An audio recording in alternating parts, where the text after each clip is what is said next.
it's so hard to get Americans to vote or engage with local politics at all, whether that be, you know, statewide or, you know, citywide. We can barely get a majority of Americans to vote for a national election, which they've been like constantly inundated with news about how important and dramatic it is, and like all these big, you know, big ticket candidates and political parties, action committees, and so on that are trying to encourage people to vote for their candidate.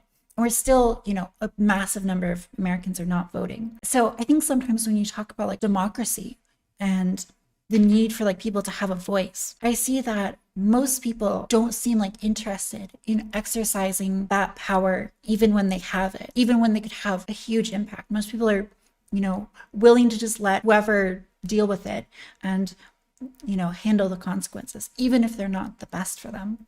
So I think maybe this would be like a critique to your idea of like worker democracy. Hey, you got to bop them. Yeah, gotta bop them. Tell me about You got that. to bop them.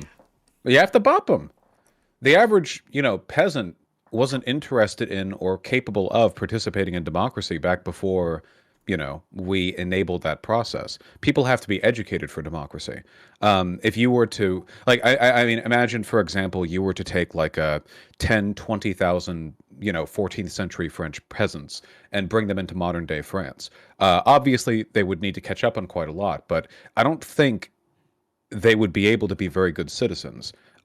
Not just for linguistic difficulties or illiteracy or anything else like that, but because the idea that you should have control over your life is something that people kind of have to be taught. We see issues with this in former Soviet countries, where democratization was suddenly introduced to a bunch of former Soviet bloc countries, which were incredibly autocratic beforehand. And you had issues where they weren't good at democracy, not just because of corruption or oligarchy, but the people weren't educated for democracy. It requires a certain framework, a mindset, a belief in the potential for democracy to function appropriately. Because without that, people will turn to autocrats, as historically has happened many times in situations where people lose faith in democracy. Um, I don't think people have much faith in democracy right now here in America, hence our abysmal national election turnout and our much worse local election turnouts. I think we're trained for apathy. Apathy, of course, is what makes us, at least in a political sense, the easiest to control. Because it means politicians have to give us less to continue the system moving forward. Politically engaged, active, ideologically driven citizens are the kinds of people who will make life hell for lazy or negligent politicians. If everyone's just kind of, like, for example, a ton of people came out to the election in 2020, right? And by a ton of people, I mean like 66% of the country. Like, yeah, great for us. Um, Barely over but half. yeah, like a pretty pathetic amount compared to a lot of other countries with better democracies than us. And a lot of the people came out because they were afraid of Trump or because they were afraid of Biden. But the people who voted in Biden are, I mean, what are we living through right now, right? Very little gets done when presidents actually win. Even Trump, as bad as he was, most of the work that he did was extra legal, deconstructing elements of our democracy. And Biden can barely get anything passed through the Senate. This is trained apathy. The less we expect of our government, the less we demand of them, the less apparent difference there is between an outright fascist and, dawdling old neoliberal. Or I guess he's not really a neoliberal, liberal. Um, Aggressive. Progressive liberal, if you will. Dawdling will keep. But people grow apathetic, and it's unfortunate. Apathetic voters are not as likely to be demanding, and it means that the general bar for political engagement is drawn down significantly. Yeah, I mean, I'm happy to hear this sort of like discussion from you because I think it's a very realistic approach to democracy and to the need of some sort of cultural framework for that democracy to exist in. Like people talk a lot about the Nordic countries, right? And I think they have like a very interesting and unique history with democracy and with, you know, the way that they approached social good and those sorts of programs and, you know, the history of education reforms through Protestantism and so on that we don't necessarily have elsewhere, you know, in other countries. We have some like versions of it in America and elsewhere. But I do think that like what we see happening in democracy, especially local democracy, where people have a great deal of potential influence if they did get involved, is like an uninterest in getting involved. And my impression would be that if you were to convert businesses to workplace democracies, right, force workers to have some sort of vote, some sort of say, I don't know exactly what that system would look like, but I would guess that most American workers, they just want to work, they want to get through it, they want to get out of work, they want to collect their paycheck. They're not hugely interested in the politicking of the workplace. And maybe they vote. Hopefully, they exercise that power when it's given to them. But I think more likely is that there's going to be some group of workers in any workplace that are just naturally like more interested in engaging in that sort of politics, in rallying votes or championing a cause. And probably also there's going to be some group of people that are more able to do that just through social connections or through competency. If they're like a highly competent engineer, they're going to have an easier time getting people to like vote with them than with not. And so this small group of people is going to have like an outsized, enormous impact on the actual workplace decisions. And it's also going to be the small group of people who are willing to do the politicking and whatnot in order to get promoted to those places of management in the first place. So I think that like realistically, without some sort of cultural, technology, some sort of cultural shift towards democracy, we'll probably see like a very similar workplace arrangement in cooperative or democratic models where like a small group of highly motivated, highly competent people end up just running the show anyways, and most people are not super interested in engaging with it. I think there would be a distinct improvement, even if there were no broader cultural shifts, if only because while there's a chance that the most politically engaged worker would still supersede the will of the broader working population of business, we know for a fact right now that the current model with the autocratic business owner, it does have a different set of interests empirically. So it would be a guarantee for a maybe of bad outcomes. But I do agree with you completely. An immediate shift to worker democracy without any kind of transitional period would be, I think, disastrous. In large part because I think most workers would turn towards essentially, I guess, the economic equivalent of strongmen. They would turn towards people who say, we'll handle the paperwork, we'll handle the data, just sit tight and things will be okay. And you would be able to imitate, maybe not to the same degree of severity, but at least to some degree, some of the more pernicious elements of autocratic economic systems. I think it's possible to introduce people to the worthwhileness of worker democracy, if for no other reason than because that used to kind of be the way things always were. Self started business was, I think, the norm for most of post agricultural human history, simply because the superstructures for corporate enterprise didn't exist in the same way. Like a lot of businesses, I mean, it was literally like a merchant would sell their wares, a farmer would grow their stuff and then sell their stuff at the market. People would have the milk, they would sell them. Yeah. So stuff like that, right? And while we don't have sociological data from 500 years ago, not good stuff at least. I mean, it's all very speckled, like the cows they were milking. We can still see general patterns emerge in how people reflect on the nature of those workplaces and those businesses. And I think that generally people like having a sense of control if they feel like it begets good outcomes. If they feel like there's no point, they would rather defer things to an authoritarian because, at least to that respect, they don't have to worry about it. They don't have to bother. The goal would be to convince people that it is worthwhile. And of course, right now in worker cooperatives, workers do seem to be happier. There is a distinct positive trend between happiness in workers and workplace democracy. So I think if people have an inclination towards this, this would be something worth applying broadly. And people are very malleable. After all, the concept of political democracy as it currently is practiced is very, very new. And it took some finagling to get us to this point, too. But we managed it. America's not doing great, but there are countries that do it better. I hope one day that people would look upon economic authoritarianism with as much disdain as the average Westerner looks at, traditional political authoritarianism. Like 100 years from now, they would go like, people used to have like just obey the rules of their boss, or they'd get fired. They had no say. They couldn't choose their boss. Something. A dream, maybe, but it'd be nice, I think. Yeah, I mean, I think that the reality is that workplace democracies, cooperatives, right now, they tend to be founded and participated in by people who are highly invested in the model. And so we're selecting for like this group of people that is already probably has the kind of culture that you'd want people to have in general in society, which is people that are invested in workplace democracy, who care about it, who are willing to participate in it, who believe in it as a system, and so on. And so I think Giga that like chats. giga chads, as you may put it.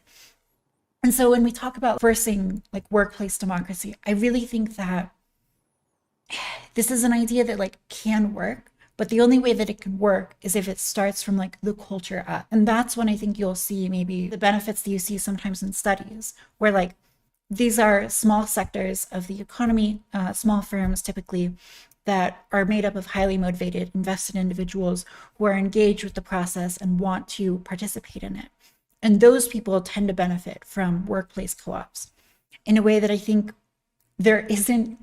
I would not be necessarily, I would not necessarily believe that the average person would right now, because they're just simply not invested and they'd likely defer authority, not really care about it, and so on.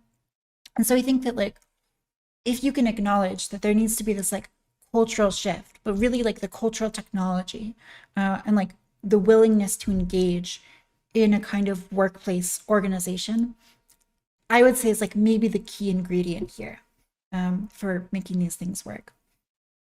Certainly. There's an element of faith leaping to be undertaken past a point, of course, but this is a struggle that we're going to have to face in the world anyway, because we have seen, not only in our lifetime, but we'll continue to see throughout our lifetimes, nations with a long history of authoritarianism have democracy introduced to them. And we have seen troubles, certainly.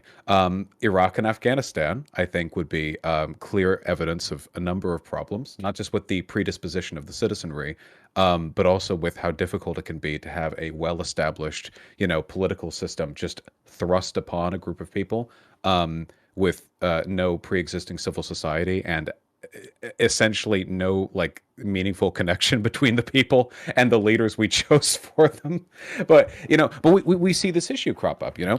America for a while was only white landowning people who could vote. It's a project that takes some finagling. But when we made the decision to allow people to vote in their leaders, when that was just a thing we decided to set out upon here in the States, we had less evidence then for the benefits of democracy than we do now for the benefits of worker democracy.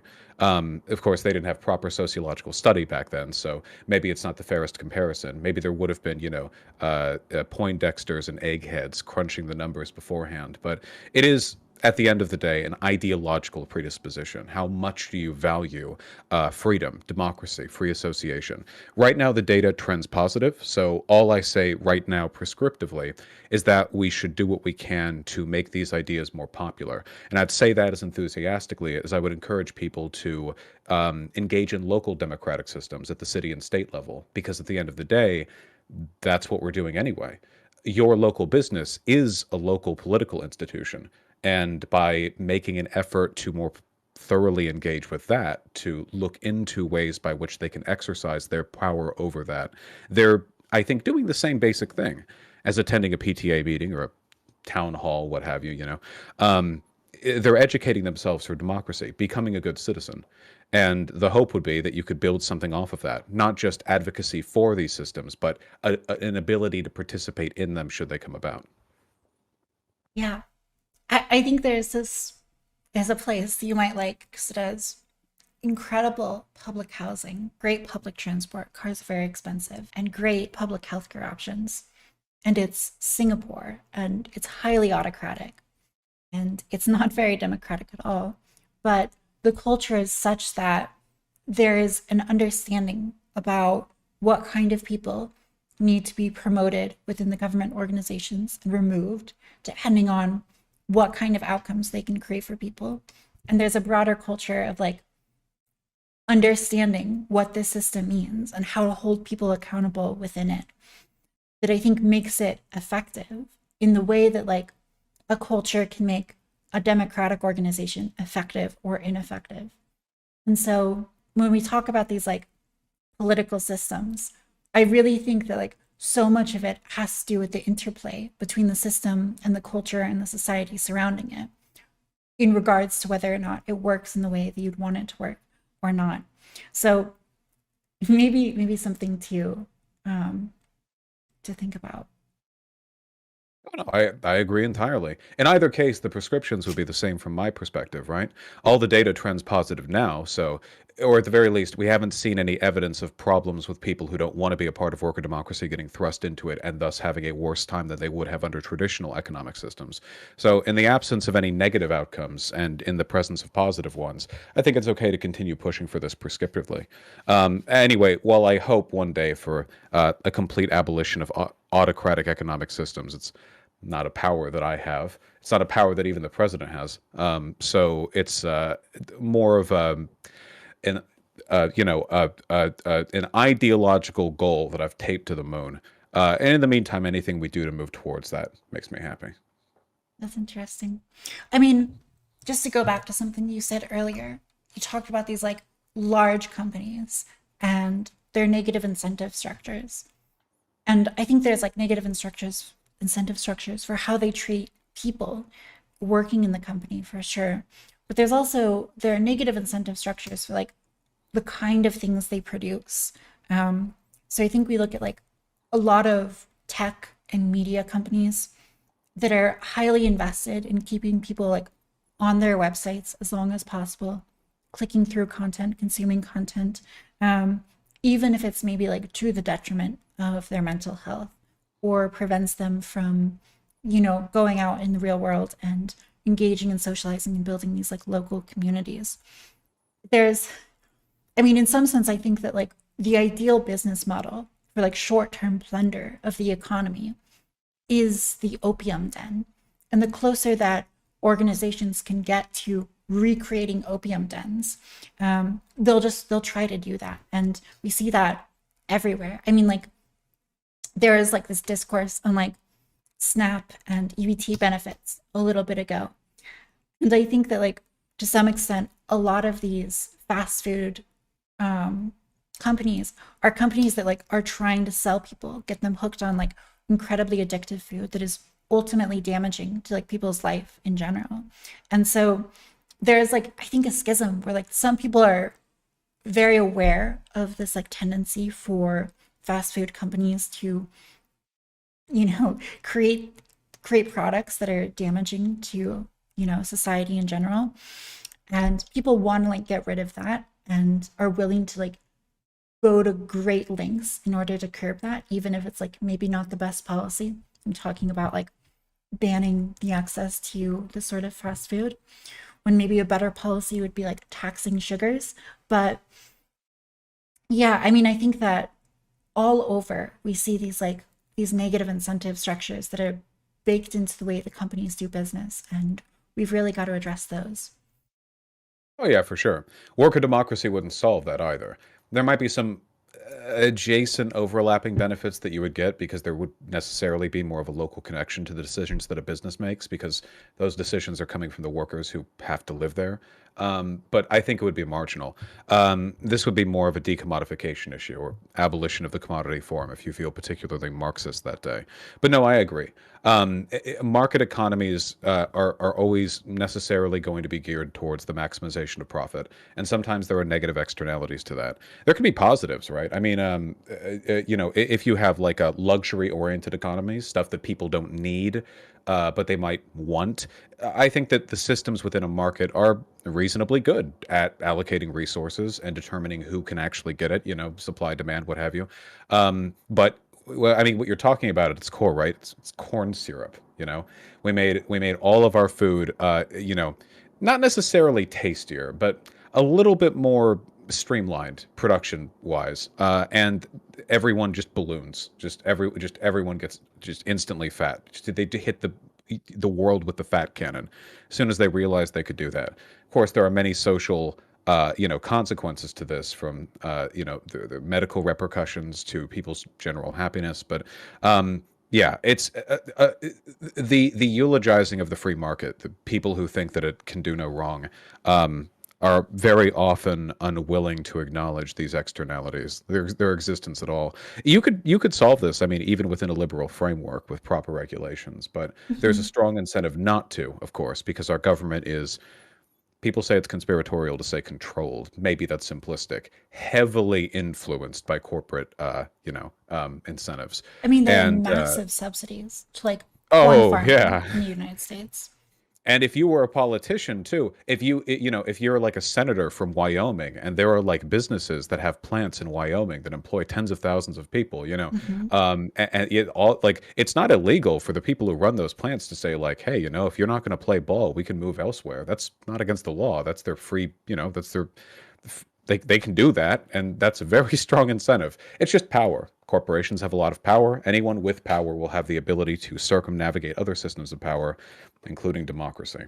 And we'll see if we can't do something about that. But Well, one of the mm, things that happens in democracies is you have like small groups of highly motivated individuals who have like a pet project and they're willing to lobby for that project over and over. And if the average person just doesn't care that much, the project is probably, it is a good chance of being implemented. Corn farmers care a whole lot about corn subsidies. Farm corporations care a lot about this.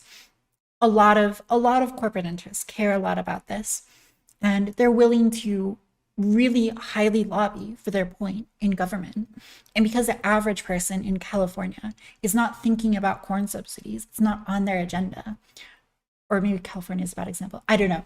New York, no, one of no, these I lived in places. Cali. You're right. Yeah, it's a Okay, special interest group thing, right? right. No individual knows enough to counter all of the potentially nefarious enterprising of every other highly technical group out there. Like, Mhm. it's not possible. My job is politics. I couldn't possibly. Nobody can. They rely on that.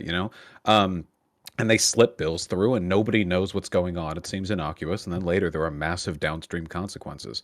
Um, I don't even know if democracy can solve that problem. That seems like more of a, you'd need some kind of,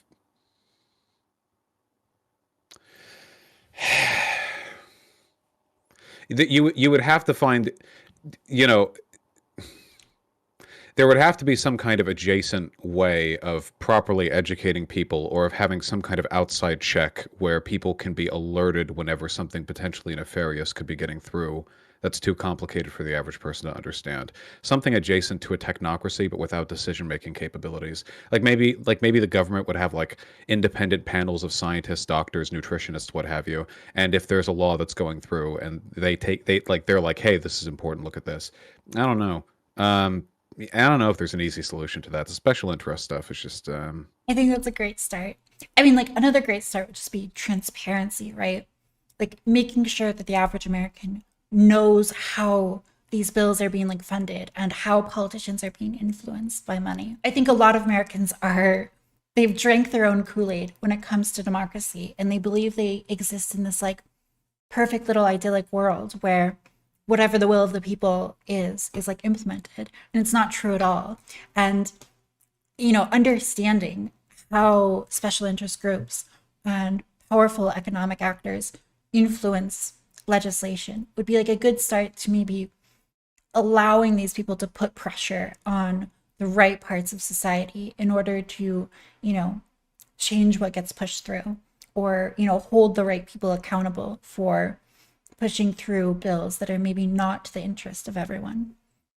yeah, I'd be interested in seeing how well you could fix that up with encouraging people to be good citizens. Because theoretically, most people can be very politically educated. It's not impossible. It's a big ask, don't get me wrong.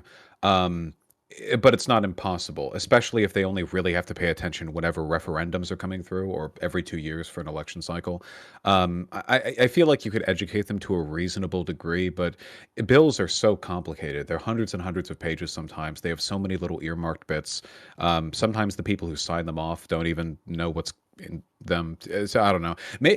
It might be possible. Maybe if corporate entities were more liable for lawsuits from consequences following stuff they push for. Maybe there'd have to be some way to make corporations liable for the consequences of legislation they advocate for. That would be really potentially problematic. But I wonder if there would be a way of doing that responsibly, because you do have these these cases where they're very actively lobby for something that nobody even knows what it's about, and then 10 years later it's like, oh well, now we know.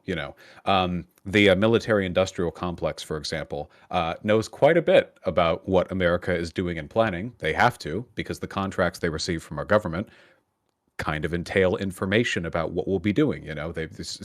They get info we don't. So maybe if they push for stuff, they some sort of litigious counter action. I'm not sure. I'd have to think about that. That's interesting.